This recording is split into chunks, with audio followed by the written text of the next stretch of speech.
Hey, I'm Charlie Mattingly with Leading Edge Financial Planning. Today I want to talk to you a little bit about the next great recession. Hopefully we don't have a next great recession, but we're going to have another recession. We're going to have another market pullback. And a lot of people ask us, hey, when is that going to be? What's going to happen? Well, the short answer is we don't know. We don't have a crystal ball, and we're honest enough to tell our people we don't know when that's going to happen. However, we do know how to prepare for that next recession, next market pullback, and that's what we're going to talk about today. Today I want to talk to you about 3 things that you should not do to prepare for the next recession. Okay, so we're going to talk about those 3. In another video, we'll talk about 3 things that you should absolutely do to help prepare for that. Now, as many of you know, I'm also an airline pilot, was a military pilot as well. And in that industry, we practice, and train for scenarios that may never happen. In fact, that's one of the things that people talk about all the time. If they go to war, if they have an emergency, my training just kicked in. And a lot of times we rehearse these scenarios in our head, we rehearse these scenarios in a simulator, and when it really happens, you know what to do. Your instincts kick in, your training kicks in. Well, that's what we want to do for our clients. We want to rehearse these scenarios. We don't know exactly what's going to happen, but we can prepare for some of these things. We can also use our software to run scenarios and see how your situation holds up, and we'll talk about that in the next scenario, next video. So a few of the things I want to talk about today, the 3 things that we should not do is, first of all, not pay attention to the news media. And I'm going to talk about that in a second. News media is not all bad. There's some good stuff to take away there. But for our own personal financial plans, most of the time it's not relevant. Do not lose perspective of how the stock market works. We talk about valuations a lot, volatility a lot. How does that apply to you, and what can you do about it? We're going to talk about that. Finally, we're going to talk about the 3rd thing not to do is do not try to time the market. Okay, we all look at past returns, we look at the chart, we look at the historical return graph, and we think, well, we should have gotten out here and gotten in here. We only know that because of our hindsight bias. Hindsight is 20/20. It's a cliche, I know, but it's true. And one of my favorite books about the 2008 recession is The Big Short by Michael Lewis. What I took away from this book, which was fascinating, was early in 2000, there were several characters in this book, and then subsequently in the movie, that knew exactly what was going to happen. They knew the housing market was going to crash. They had the data. They knew more than the banks knew, giving the loans. They knew more than the government knew, providing other economic support. However, what they didn't know is exactly when this was going to happen. Now, a lot of people knew that, they had that information, but they didn't know when, and so they ran out of money. Now, the few characters in this book finally made it, but it was fascinating to watch or to read how they survived until it actually unfolded, and it didn't unfold anything like they thought it would. So, fascinating book and a lot to learn. Let's look at a couple news headlines real quick to see what the experts and what some of the news headlines might lead you to believe. This is Market Watch in 2014, and I like Market Watch. There's a lot of great information in there, but some of the headlines, you know as well as I do, it's just to grab your attention, maybe connect emotionally with you. They know how to do that, and get you to read their article. You may not be able to see that one, so I'm going to enlarge it for you. And in 2014, in fact, March, there was a prediction, 99.9% doomsday crash in 2014. Now, clearly we can kind of look back and laugh about this a little bit and kind of joke about it and make fun. But at the time, if you're looking at this and taking these news headlines seriously, these are smart people writing these news articles and news headlines. In fact, this is a poll of industry leaders. So hopefully none of us acted on that, because obviously in hindsight we know that didn't happen. Here's another one. This is later in October 2014. In a minute I'll show you the returns for 2014. You'll see that in March and in October both were significant downturns, although the year turned out to be okay. That's both when these headlines were written. The most dangerous stock market since 2008. That's pretty scary. The 3 reasons to expect a 30% market meltdown. Again, that's just a few days later, 27 October. Now get this, just 1 day later, consumer confidence at a 7-year peak. So obviously the headlines there are only to get your attention and not really useful at all. A couple days after that, surprise earnings sends Dow to an all-time high. That's in basically Halloween of 2014. So we know to not pay attention to those headlines, although it's difficult at that time, especially if the market is going down in correspondence with these headlines, which it always usually is. Here's another headline. This is one of the headlines that I think is actually reliable. Let me make it a little bigger just in case you can't see it. No one knows why Google stock is soaring, but stranger things have happened. So that's probably one of the more reliable news headlines I've ever seen.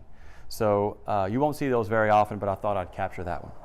In fact, what if we took some of the smartest people around and we took a poll and we said, okay, let's poll these smart people and see what their predictions are. Maybe together we can all come up with a solid, reliable prediction. Well, that's not true either. In fact, this article from January 20th, 2016 talks about taking a poll just like that, and it also talks about you're better off flipping a coin than relying even on the experts or the smartest people in the world or whatever. There's several studies that will also talk about this being true. So here are the returns of 2014 like I talked about. This is just standard 80-20 portfolio. You may have done a little bit better, a little bit worse, but basically about 6.5. But you can see when these news articles were early March time frame and down around Halloween time frame is when these news headlines were written. And those are kind of scary moments. So if you acted on those headlines, you might be in trouble. What about market perspective? We always talk about, and this is the second thing that we should not do, is lose perspective of the market. In fact, I like this picture because this is probably what it felt like in 2008. You know, we think the end of capitalism is near. We think the stock market will never do good again. In fact, there's an innate human bias we have called the recency bias that says whatever's happening now or the most recent information will be projected into the future. And as we know now, that's just not true. This is one chart I like to show a lot of clients and prospective clients, and that is how from the summer of 2015 over here to February of 2016. This is a pretty scary time as well. In fact, you'll see a news headline in a minute that talks about January of 2016. Now, both of these years turned out to be okay. 2015 was about even, maybe up or down slightly depending on how you were invested. 2016 turned out to be a pretty decent year. However, we don't look at stock market returns many times either intra-year or over other months besides the calendar year. This was a difficult time period, but you may not have even noticed because it wasn't the calendar year. So sometimes the perspective we have changes everything. In fact, here's the headline I was talking about. January of 2016, the Dow hasn't started this poorly in 84 years. That's a pretty scary headline.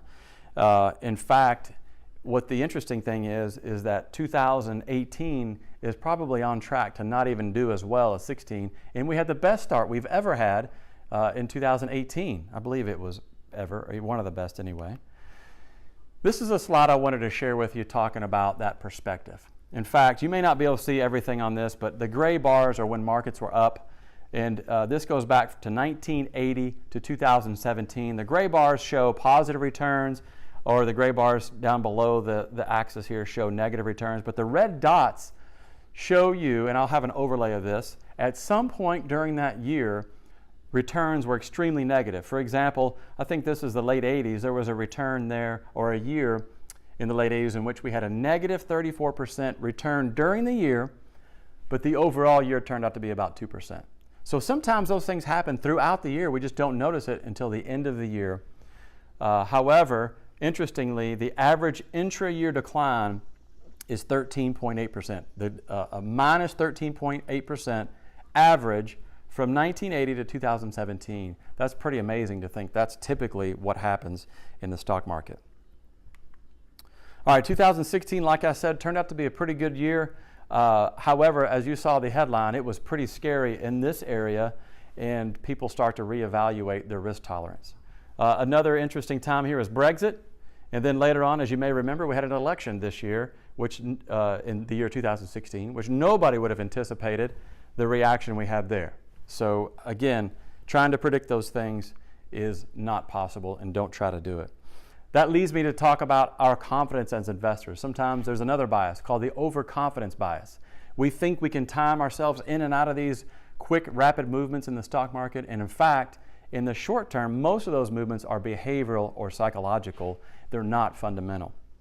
So what happened in 2016? Again, we just saw another chart, but early in the year, we had a significant decline. That was the Brexit right here. What you see in the red line here is the 200-day moving average, which gives a market timer or a technical analyst their clues as when to sell and when to buy. Basically, when the market dips below their 200-day average, this is just one technique, they're going to sell. Okay, and then again, it dipped below later on during the election, or at least touched that 200-day moving average, they would have sold again. As you can clearly see, and especially in the slide before, 2016 turned out to be a pretty good year. Market timers missed out on that year because of their timing.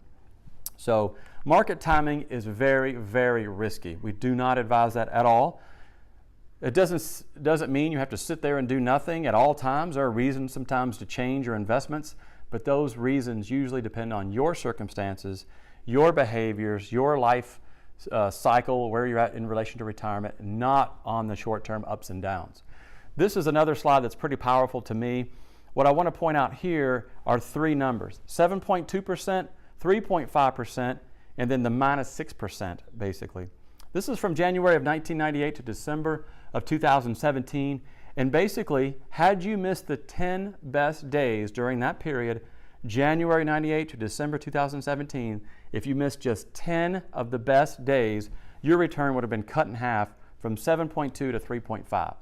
That's a pretty powerful statistic to me, and tells me that trying to time the short-term up and down movements in the market, not a good idea, and in fact very, very risky to your retirement plan. Let me go back a second and just tell you that had you missed the 60 best days during that time, again from 1998 to 2017, just 60 days, you would have had a negative 6% return. Here's that graphic a little bit larger just in case. It's 7.2% on the left. If you miss 10 days, 3.5% is your return. That's pretty amazing. That's the latest numbers from JP Morgan Asset Management. They put this out about every quarter. So I think we get the point there that timing the market in the short term is not a good idea. Obviously, again, there are reasons to change your allocation, but not based on the short-term movements in the market or news headlines as we've seen. Quickly in review, do not pay attention to the news media. There are some good things in the media. I don't want to bash them too much. I like Market Watch. I look at it almost every day. There's a lot to learn from there. But we also need to understand what applies to us and what applies to short-term day traders, which we are not. Don't lose perspective of how the stock market works. That's number two. We talked about that. The markets go up and down, and sometimes it's crazy. We were kind of spoiled by 2017. It was the third least volatile year that we've ever had in the stock market, since they've measured that anyway. And so we kind of got a little bit spoiled. And in fact, one thing I like to talk about is if there were no volatility, or if there were no risk in the markets, we wouldn't get paid. We wouldn't get any return. Essentially, we get return in the market from taking risk. And finally, do not try to time the stock market. We saw reasons for that. The next video, we're going to talk about 3 things that you have to do that will set you up for success for any market downturn or any next recession. We're going to talk about those, and we think those will be very helpful. So thanks for watching today. Please reach out and get in contact if you have any questions, comments. We'd love to hear from you. Thank you very much.